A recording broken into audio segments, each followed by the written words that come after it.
Je vous salue très chaudement, très fraternellement. Je suis heureux d'être avec vous, heureux de partager un moment de spiritualité, de ce qui est dit dans la parole de Dieu. Alors, c'est toujours avec beaucoup de difficultés que je rassemble mes idées avec souvent en une seule ligne de ce qu'expriment plusieurs versets. Mais il y a une petite, on va dire une petite énigme d'un passage qui dit, attendez que je mette mes lunettes,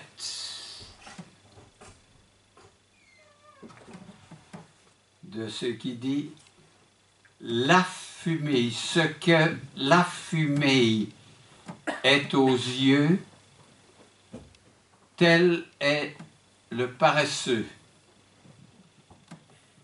La fumée dans les yeux est quelque chose qui nous paralyse dans nos activités.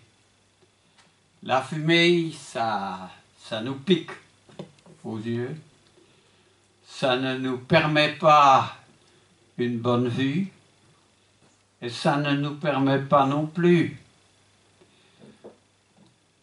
d'exercer quelques travaux, écritures ou quoi que ce soit tant que la fumée ne sera pas dissipée.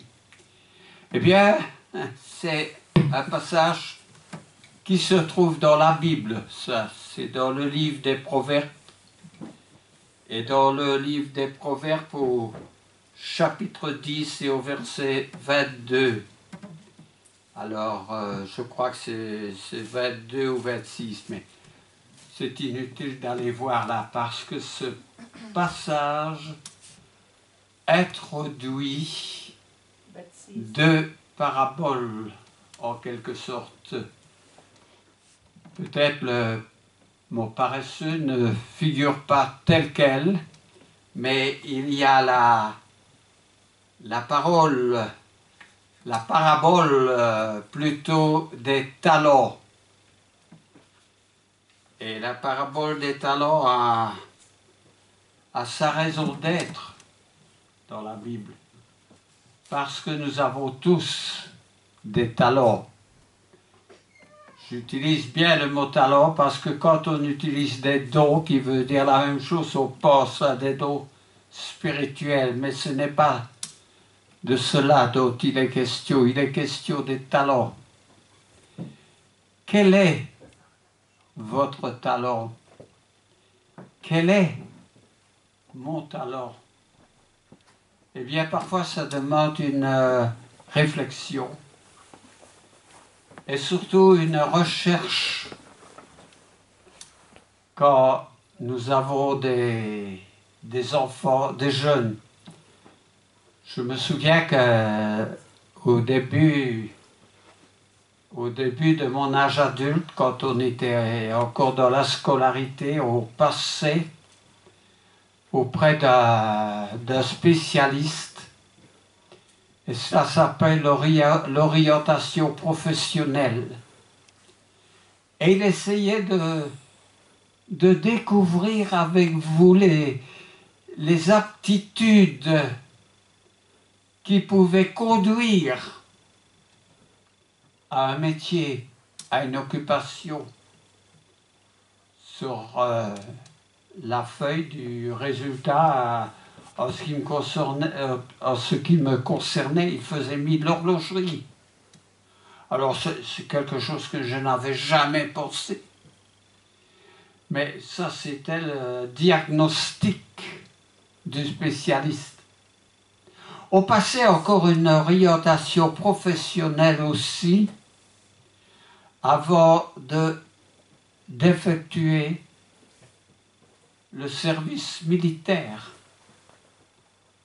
Alors, on passait pendant 3 journées dans un endroit qu'on appelait le Petit Château à Bruxelles. Un endroit où l'on faisait beaucoup d'examens de santé, d'examens d'aptitude. Et cette orientation professionnelle de l'armée, quand je l'ai appris, il faisait 1000 canonniers. Quelque chose dont je n'avais vraiment pas envie. J'avais marqué par 3 fois un service médical. Canonnier. Eh bien, je suis entré comme canonnier, mais en faisant prévaloir que ce n'était pas non seulement mon aptitude, mais quelque chose que je ne voulais pas, être dans ce service qui allait, en cas de conflit, tuer des gens. Et finalement, après plusieurs mois, il y a eu une révision et on m'a changé d'endroit. Alors, mais en attendant, il fallait s'exercer à toutes les sortes d'armes, mitrailleuses de différents types, fusils, revolvers, canons, pendant plusieurs mois. Et ce n'était vraiment pas ce que je voulais. Mais j'en reviens parce que je ne suis pas là pour parler de ma vie ni de mon service militaire, mais de ce que la Bible dit. Jésus donne 2 paraboles qui vont en parallèle.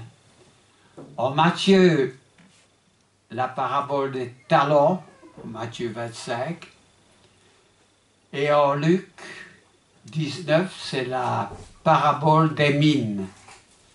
Et pour être plus précis, on l'appelle la parabole des 10 mines. En ce qui concerne la parabole des talents, il y en a 5.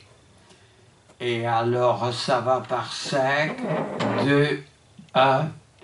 Les mines par 10, 5, 1. Alors, je ne sais pas si vous avez 10 talents, ou même 5 talents, mais Jésus préconise que si on a des talents, il faut les faire valoir et trouver d'autres talents, de ne pas simplement se contenter du talent que l'on a. Alors il y en a évidemment ceux qui sont 5, ils rapportent 5 autres talents. Et Jésus dit à ceux-là, bon et fidèle serviteur. Bon et fidèle serviteur. Il en est de même pour celui qui a celui qui a 2 talents. Bon et fidèle serviteur, parce que celui qui a 2 talents fait prévaloir 2 autres talents. Mais celui qui en a qu'un, il va cacher son talent. Et celui-là n'est pas un bon serviteur, mais un méchant serviteur, qui est appelé un paresseux. Alors il en va de même en ce qui concerne les mines, en Luc 19, mais on va lire ce passage, c'est, je pense, Victoire qui a le micro, correct. Alors, Victoire, le premier passage en Matthieu 25, c'est entre les versets 14 et 30. Alors, nous voulons bien t'entendre. Matthieu 25, 14, 30. Au nom de Jésus. Il en sera comme d'un homme qui, partant pour un voyage, appela ses serviteurs et leur remit ses biens. Il donna 5 talents à l'un, 2 à l'autre et 1 au troisième, à chacun selon sa capacité, et il partit.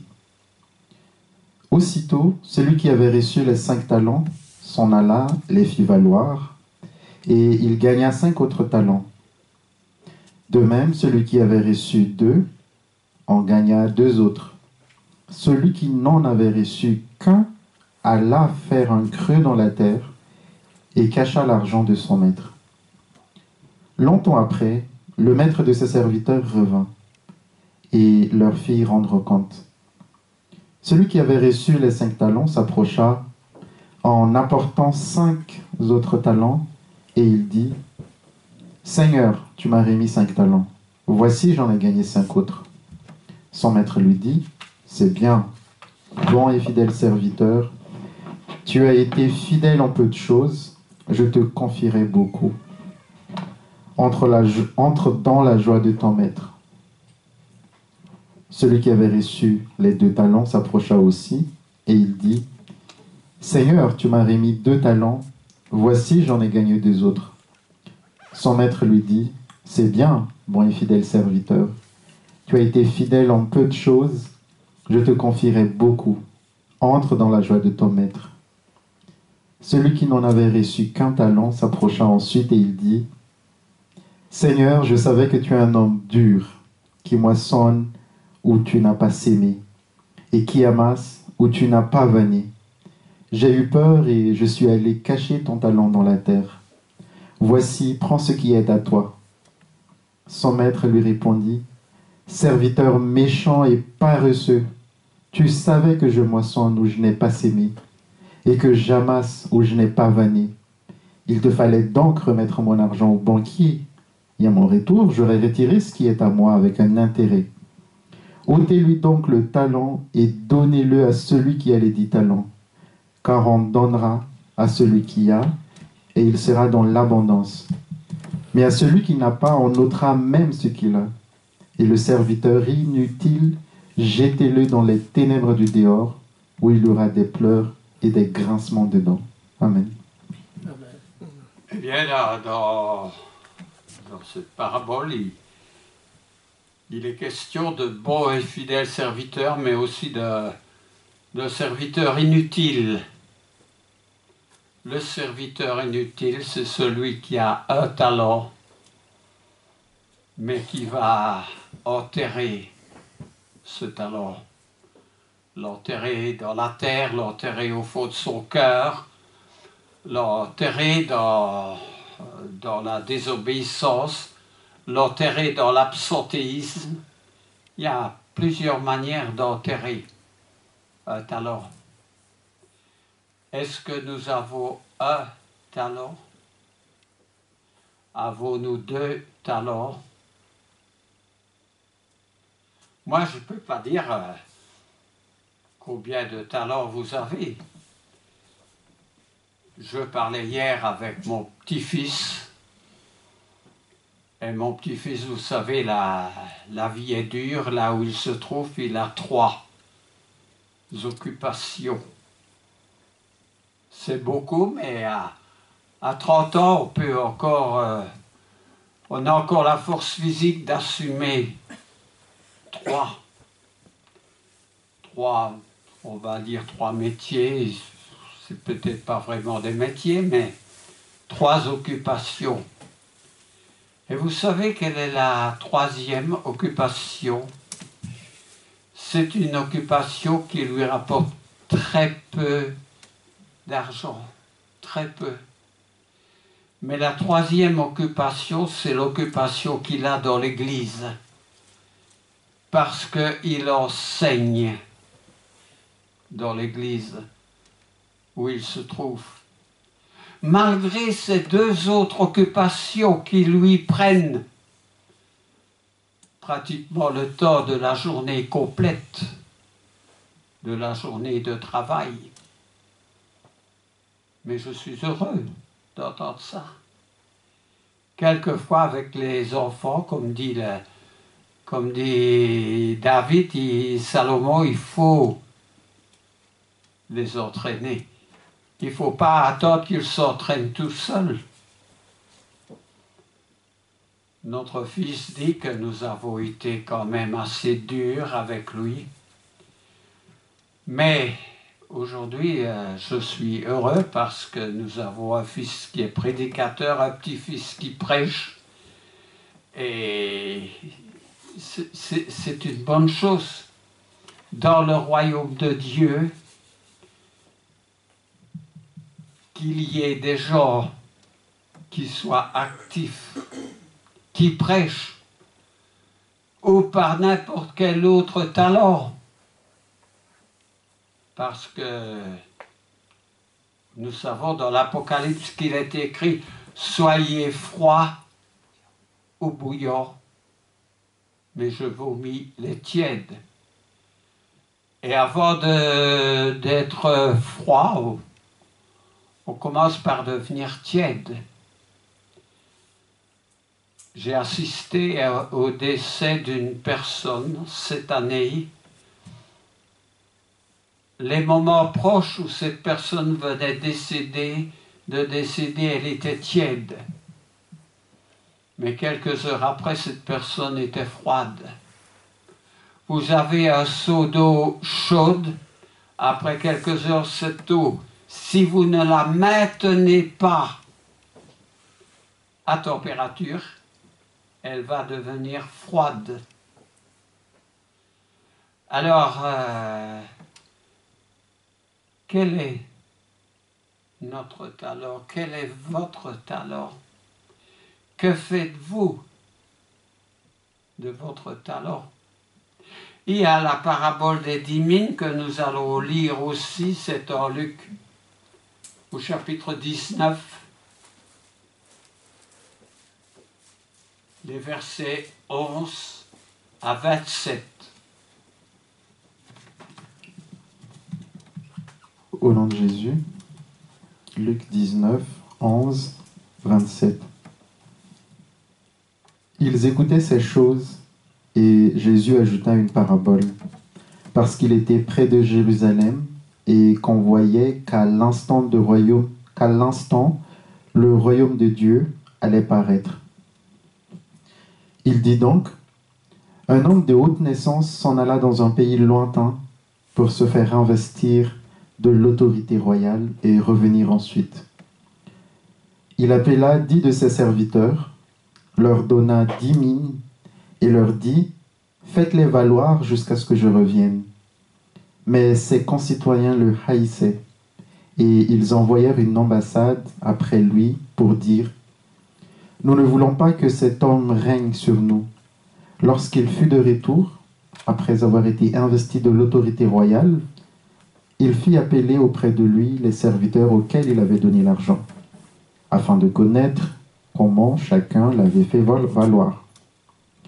Le premier vint et dit « Seigneur, ta mine a rapporté 10 mines. » Il lui dit « C'est bien, bon serviteur, parce que tu as été fidèle en peu de choses, reçois le gouvernement de 10 villes. » Le second vint et dit « Seigneur, ta mine a produit 5 mines. » Il lui dit « Toi aussi, sois établi sur 5 villes. » Un autre vint et dit « Seigneur, voici ta mine, que j'ai gardée dans un linge, car j'avais peur de toi. Parce que tu es un homme sévère, tu prends ce que tu n'as pas déposé, et tu moissonnes ce que tu n'as pas sémé. » Il lui dit « Je te juge sur tes paroles, méchant serviteur. Tu savais que je suis un homme sévère, prenant ce que je n'ai pas déposé, et moissonnant ce que je n'ai pas sémé. Pourquoi donc n'as-tu pas mis mon argent dans une banque, afin qu'à mon retour je le retirasse avec un intérêt? » Puis il dit à ceux qui étaient là, « ôtez-lui la mine et donnez-la à celui qui a les 10 mines. » Ils lui dirent, « Seigneur, il a 10 mines. » Je vous le dis, on donnera à celui qui a, mais à celui qui n'a pas, on ôtera même ce qu'il a. Au reste, amenez ici mes ennemis, qui n'ont pas voulu que je règne sur eux, et tuez-les en ma présence. Amen. un triste sort pour celui qui n'avait qu'une mine et qui n'a pas rentabilisé cette mine.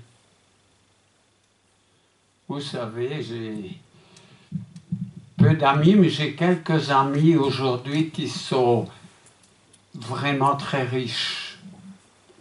Mais je peux vous dire que quand ils ont commencé leur vie, ils n'avaient rien du tout. Ils n'avaient rien du tout. Et ils ont dû travailler, ils ont dû prendre ce qu'ils pouvaient prendre. Je me souviens de ces amis aisés qui, un jour, nous lui avons offert un costume. Il prêchait à l'époque et il n'avait pas même de quoi se vêtir convenablement. Mais il y a un laps de temps dans la vie, une quarantaine d'années peut-être, dans lequel nous pouvons, avec ce que le Seigneur nous donne, arriver à un certain résultat où la vie sera meilleure. Et non seulement ça, où nous pourrons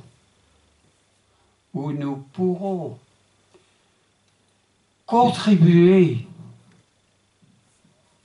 au royaume de Dieu. Dans ma jeunesse, un prédicateur disait, mais si tu ne peux pas prêcher, ben c'est pas grave, mais tu peux travailler et aider l'Église, soutenir l'Église et soutenir le travail de l'Église. Et souvent, celui qui a un certain résultat et qui l'a fait fructifier arrive à mettre plus encore sur le côté. C'est ce qu'indique la parabole. Oh, je sais que tout le monde sur la terre ne va pas pouvoir acquérir le produit d'une maison. Il y a beaucoup de populations qui sont plutôt dans la misère et dans la faim. Mais Jésus semble parler. Et en ce qui concerne les Juifs, il parle aux Juifs. Les Juifs ont été pendant 70 ans captifs à Babylone. Et vous savez, après les 70 ans, si on lit un peu l'histoire, la plupart des entreprises et des commerces à Babylone étaient détenus par les Juifs. En 70 ans, ils avaient acquis vraiment beaucoup de biens et de richesses. Mais attention, parce qu'après 70 ans, quand il y a eu la délivrance et qu'ils pouvaient rentrer dans leur pays, ils ne voulaient plus rentrer dans leur pays. Ils avaient leurs biens, ils étaient attachés à leurs biens, à leur commerce, à leur entreprise. Et ceux qui sont rentrés avec Zorobabel, ils étaient à peine 15 000 pour aller reconstruire le temple. Je me souviens quand il y avait le problème avec notre ex-Congo, qui s'appelait le Zaïre. À un certain moment, cette salle était pleine, remplie de ceux qui arrivaient en catastrophe pour venir dans des temps de paix ici en Europe. La salle était pleine, mais on peut compter sur le doigt d'une main aujourd'hui ceux qui sont restés attachés au Seigneur et qui le servent Alors il y a aussi une très bonne exhortation qui nous est donnée par Salomon. Ah oui, lui, il n'était pas sorien, il n'était pas sorbien, mais Salomon était quelqu'un à l'œuvre. Il avait bien sûr son côté charnel, mais il avait aussi un autre côté qui était déterminé par la sagesse, par le travail. Tout n'était pas négatif chez lui, comme tout n'est pas négatif chez nous non plus. Et dans le livre des Proverbes qu'il a écrit, au chapitre 6, Proverbe, Charles, je ne sais pas en anglais comment on dit encore proverbe. Oui, les 11 premiers versets, 1 to 11, nous donnent une histoire qui concerne la fourmi. Alors, mon cher Victoire, je vais te demander de lire ces 11 versets. Proverbs chapter 6, from first verse to the 11th. Versets 6, 1 à 11, au nom de Jésus. Mon fils, si tu as cautionné ton prochain, si tu t'es engagé pour autrui, si tu es enlacé par les paroles de ta bouche, si tu es pris par les paroles de ta bouche, fais donc ceci, mon fils, dégage-toi, puisque tu es tombé au pouvoir de ton prochain. Va, prosterne-toi, et fais des instances auprès de lui. Ne donne ni sommeil à tes yeux, ni assoupissement à tes paupières. Dégage-toi comme la gazelle de la main du chasseur, comme l'oiseau de la main de l'oiseleur. Va vers la fourmi, paresseux. Considère ses voies et deviens sage. Elle n'a ni chef, ni inspecteur, ni maître. Elle prépare en été sa nourriture. Elle amasse pendant la moisson de quoi manger. Paresseux, jusqu'à quand seras-tu couché? Quand te lèveras-tu de ton sommeil? Un peu de sommeil, un peu d'assoupissement, un peu croiser les mains pour dormir, et la pauvreté te surprendra comme un rôdeur, et la disette comme un homme en armes. Oui. Alors, est-ce que nous nous trouvons dans ce clan qui est décrit? Le clan de paresseux, c'est pour nous presque une injure d'être traité de paresseux. Mais la fourmi, elle n'est pas paresseuse parce que pendant le temps de l'été, elle travaille. Elle prépare le temps qui va suivre.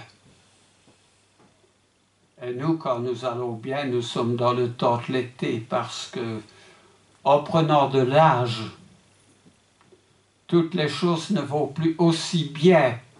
Il y a une régression.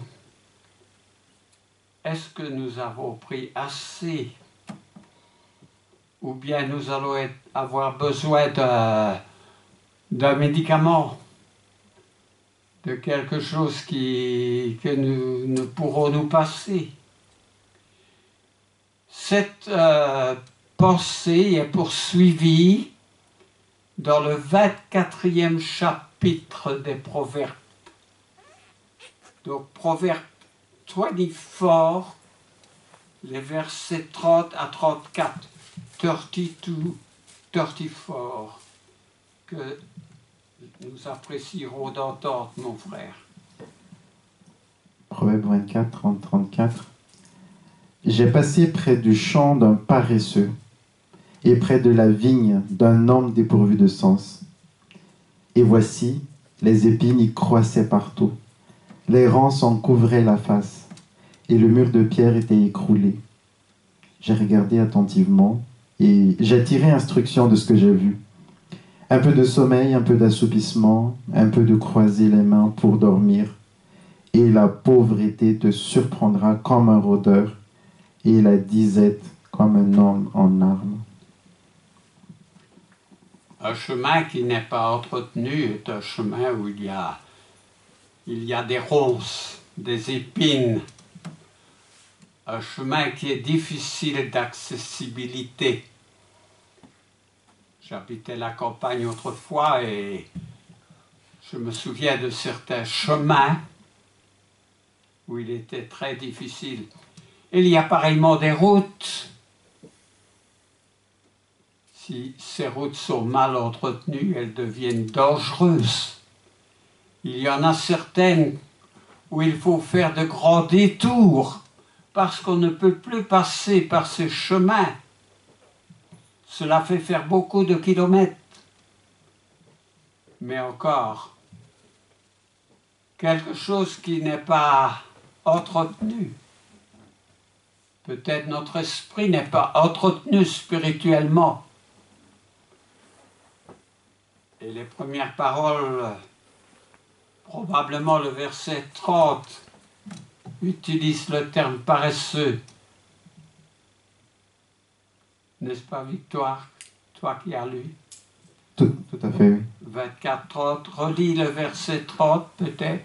J'ai passé près du champ d'un paresseux et près de la vigne d'un homme dépourvu de sens. Voilà. Est-ce que notre champ est le champ d'un paresseux, d'un homme ou d'une femme, puisque le mot anthropos signifie les deux? Est-ce que ce champ est le champ de quelqu'un qui est dépourvu de sens? Sommes-nous dépourvus de sens? Il y a un troisième passage en Proverbe au chapitre 26.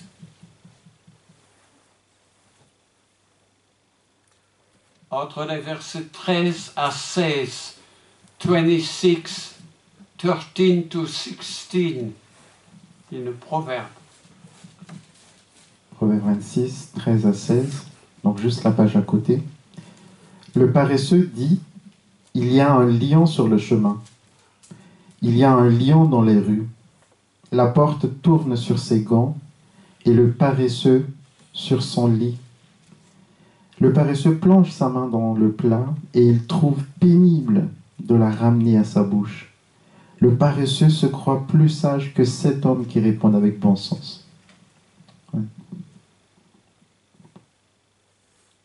Vous n'avancez pas. Est-ce qu'il y a un lion sur votre chemin? Qui, dans la Bible, a rencontré un lion sur son chemin? David. Et encore? Samson. Ah, lui, il avait la force de tuer le lion. Mais est-ce que si nous rencontrons un lion et que nous avons été trop dans notre lit, nous serons affaiblis, nous serons incapables de nous défendre. Alors, j'aime bien mon lit, mais il y a des moments où il n'est pas convenable que je sois dans mon lit, parce qu'il y aura des problèmes qui vont être sur notre chemin, et ce n'est pas dans notre lit que nous allons pouvoir résoudre ce problème. Alors, il y a quelqu'un qui nous exhorte à être un bon dispensateur dans la Bible. Alors là, notre frère Dominique doit savoir de quel personnage on parle. Voilà, Pierre, de bon dispensateur. Est-ce que nous comprenons ce mot-là? On va lire le passage avant de poser des questions. C'est au chapitre 4, les versets 10 et 11. 1 Peter 4, 10 and 11. Alors, mon cher frère, tu es encore Au nom de sollicité. Au nom de Jésus, 1 Pierre 4, 10 à 11. Comme de bons dispensateurs des diverses grâces de Dieu, que chacun de vous mette au service des autres le don qu'il a reçu. Si quelqu'un parle, que ce soit comme en annonçant les oracles de Dieu. Si quelqu'un remplit un ministère, qu'il le remplisse selon la force que Dieu communique, afin qu'en toute chose, Dieu soit glorifié par Jésus-Christ, à qui appartiennent la gloire et la puissance au siècle des siècles. Amen. Le bon dispensateur est quelqu'un qui a le don et qui le partage. Dans cette même assemblée, autrefois, il y avait des frères qui avaient des dons réels. Et ces dons de dispensateurs, ils n'arrêtaient pas de me donner des conseils, des encouragements, de me reprendre. Et c'est grâce à eux, à leur encouragement, que j'ai pu grandir et être devant vous aujourd'hui. Est-ce que nous encourageons? Est-ce que nous dispensons des bons conseils? Ou peut-être nous n'avons aucun don, peut-être notre don est un talent qui est mort, qui fait partie du passé. Je ne vous demande pas, parce que c'est moi qui parle, de vous réveiller d'une manière vive, mais parce que c'est la parole de Dieu, tout ce que je dis. Et vous savez que le mauvais dispensateur, le mauvais ouvrier, le mauvais dans ceux qui ont les talents ou les mauvais, ils seront jetés au feu. Ils seront rejetés. Et moi, je ne veux pas qu'aucun de vous ici soit rejeté. Peut-être cette assemblée aujourd'hui est beaucoup plus faible dans la dispensation des talents qu'elle ne l'était autrefois. Cette assemblée d'autrefois nous attend dans le séjour des morts. Et nous voulons avec eux, être trouvés parmi ceux qui seront accueillis comme de bons et fidèles serviteurs. Alors, oui, il y a aussi en 2 Corinthiens chapitre 8, les versets 11 et 12. 2 Corinthians 8, versets 11 and 12. Je te laisse lire, mon frère. Au nom de Jésus, achevez donc maintenant d'agir afin que l'accomplissement, selon vos moyens, réponde à l'empressement que vous avez mis à vouloir. La bonne volonté, quand elle existe, est agréable en raison de ce qu'elle peut avoir à sa disposition et non de ce qu'elle n'a pas. Amen. Agir. Il faut agir. Ah oui, ça va nous prendre des forces, ça va nous prendre du temps, ça va bousculer notre programme, ça va peut-être nous obliger d'ôter ou de mettre sur le côté quelque chose qui est moins prioritaire, qui est moins utile, quelque chose que nous préférons peut-être à autre chose, mais il faut agir. Alors moi j'aime bien aussi, j'ai encore 2 passages En Jérémie 23, verset 22, Jérémie était aussi à une époque où il fallait agir parce que la captivité était à la porte du peuple d'Israël ou de Juda, de ce qu'il en restait. Et il fallait bouger parce que Israël n'avait pas voulu bouger. Et à cause qu'il n'avait pas voulu bouger, il allait partir en captivité. Alors en Jérémie 23, tu as le verset? Oui. 23, verset 22. 23, verset 22. Jérémie. S'ils avaient assisté à mon conseil, ils auraient dû faire entendre mes paroles à mon peuple et les faire revenir de leur mauvaise voie, de la méchanceté de leurs actions. Amen. Faire entendre mes paroles à mon peuple. Est-ce que nous faisons entendre la parole de Dieu aujourd'hui avec en priorité dans l'Église? Ou bien est-ce que nous sommes devenus muets comme une carpe? Il y a un dernier passage qui est excellent en 1 Corinthiens 15, 58. 1 Corinthians 15 et verset 58. 15, 58. Au nom de Jésus, 1 Corinthiens 15, 58.